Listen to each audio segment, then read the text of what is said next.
Welcome to this enlightening discussion on the philosophical layers within DAH.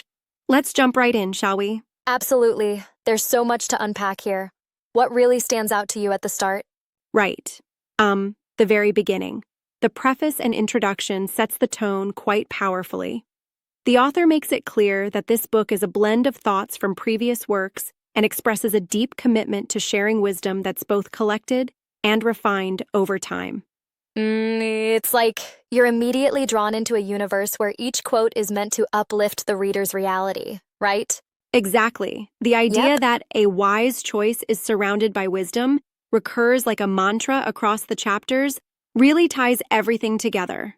And that recurring phrase acts almost like a reminder of how crucial wisdom and thoughtful choices are in life. Yes. And when you look at Chapter 1, titled Don't Be a Fool, it really dives into the pitfalls of foolish behavior. Like, for instance, planning out your actions based solely on self-knowledge or imagination when engaging with, well, a fool. You know what I mean? It's a striking warning. It warns against mapping out schemes that ultimately only lead to self-inflicted foolishness. Right. It's like constructing a grand plan and then realizing, oh snap, I'm just setting myself up to be taken for a ride. The author uses analogies about laziness growing into sin and the dangers of getting too entangled with glory.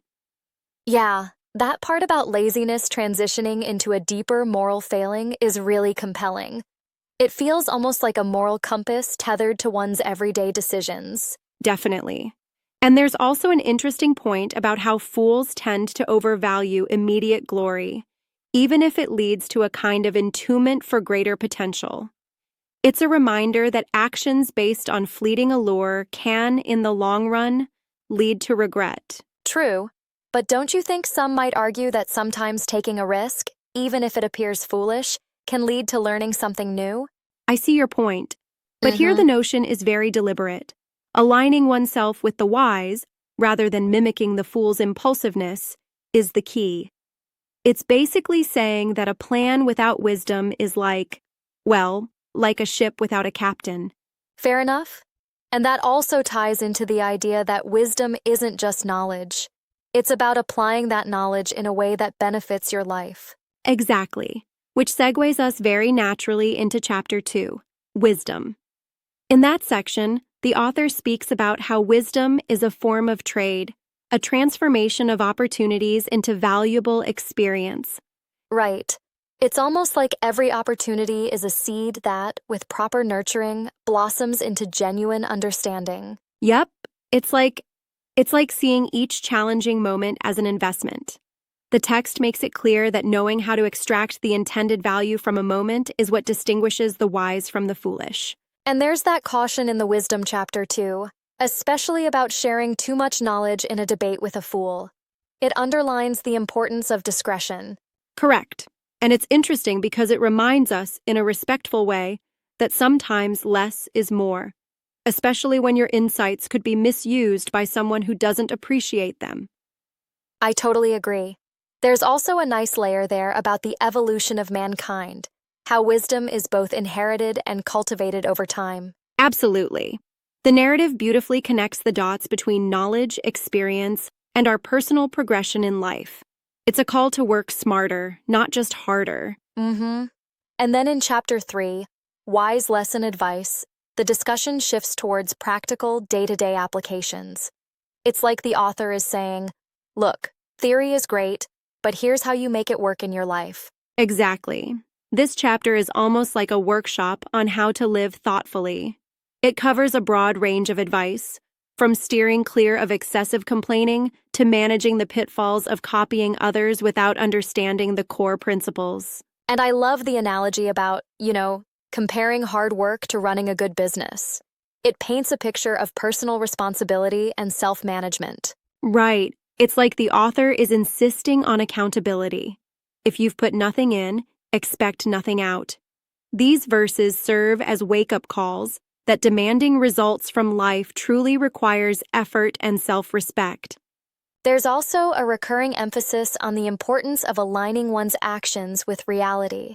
I mean, Using one's body as a vessel for the mind, and actions that speak louder than words really underline that essence. Yes, and it's a subtle nudge to not let yourself be swayed by momentary emotions, like complaining or boasting, because those habits can, in the long run, damage your reputation and personal growth. Right. It makes you think about how every decision, every habit, no matter how small, contributes to the bigger picture of who you become. Exactly. And then we get to chapter 4, Cultivate Life Knowledge. This chapter is more about self-improvement, discarding a mindset of I can't for a stance of empowerment. It's essentially an invitation to embrace the challenges of life as opportunities for growth. Like, if you don't believe in yourself, you're already setting up limits. Yes, it stresses that true cultivation comes from within. The idea that self-improvement doesn't come from external pressures, but rather from internally motivated action is central here. And, it's interesting how the text advises us to be cautious about who we surround ourselves with. Good influences can propel you forward, but negative energies can really hold you back. Definitely, the text emphasizes selecting role models and mentors wisely because they shape your growth. It even mentions that sometimes to truly cultivate, you might have to work quietly so as not to invite unnecessary scrutiny or jealousy. That's a solid point. There's a balance between being open to guidance and protecting your personal journey from external negativity. Right. And throughout these chapters, there's a compassionate yet firm call to reject the traps set by laziness and unfounded pride. The repeated advice to avoid following in the footsteps of fools is almost like a framework for building a resilient mindset. I do wonder, though, sometimes the line between caution and isolation can be thin. Isn't there a risk of becoming too guarded and then missing out on valuable input from others? That's a great challenge to the argument, and it's valid. However, I think the text suggests a measured openness. Listen and learn, but always validate with your own wisdom. It's not about shutting oneself off, but about filtering out noise that doesn't contribute to genuine growth. That makes sense. It's like having a healthy skepticism without swinging entirely into cynicism. Exactly. It's a call to be independently minded but also interconnected, with self-respect and internal drive at the core. The repeated line, "A wise choice is surrounded by wisdom," reminds us constantly to let our decisions be guided by thoughtful reflection.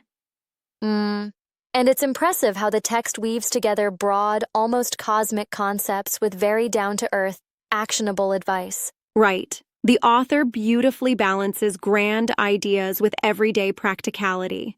It's almost like saying the universe is both vast and intricate, and so is the journey within ourselves. I love that juxtaposition. It's encouraging, really, to think that every small action contributes to a larger, more significant tapestry of life. Exactly. And with all these chapters, the overarching message seems to be that wisdom and growth are continuous journeys.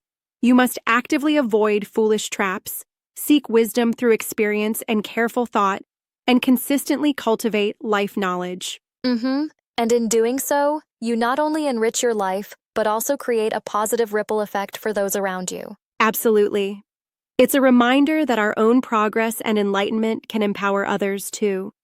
Every step taken wisely builds not just our future, but can uplift our community in meaningful ways. There's so much here, from warnings about laziness and the dangers of blindly following to fostering a life of responsibility and mindful growth. It really leaves one motivated to reflect on personal habits. Exactly. Yeah. And while it's quite a dense collection of moral and practical lessons, the beauty is in its repetition of that central mantra. Every wise choice is wrapped in a web of wisdom. I'm definitely taking away the need to continuously evaluate my own decisions while also striving to improve. It's almost, a call to constant self-improvement and awareness. That's right. And as we wrap up, it's clear that Quote DH isn't just a book of quotations. It's a guide, sometimes strict, sometimes gentle, urging us to live intentionally, to work on ourselves, and to not let foolishness erode our potential. This discussion has truly been like a mini lesson on life, which is exactly what the text is aiming for. I feel inspired to look anew at my choices and surroundings. Absolutely, and remember, every decision, every action, no matter how seemingly small, contributes to the whole. A reminder to stay curious, guard our wisdom, and keep cultivating our life knowledge. Well, thanks for this deep dive. Truly, it's been a conversation that mirrors the gift of careful reflection and a wise pursuit of understanding. Indeed, here's to living wisely and making choices that truly reflect our best selves. Until next time, keep your minds sharp and your hearts grateful.